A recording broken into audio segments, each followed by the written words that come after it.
You ask Tiger to solve. This deals with linear equations with one unknown. The final result is x equals 4/7. Let's solve it step by step. Group all x terms on the left side of the equation. Subtract 2x from both sides. Group like terms.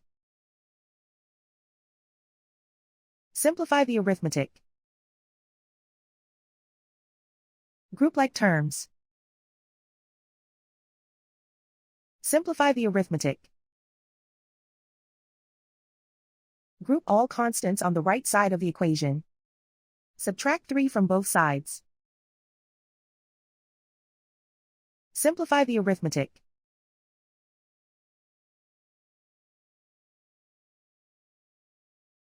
Isolate the x. Divide both sides by -7. Cancel out the negatives. Simplify the fraction.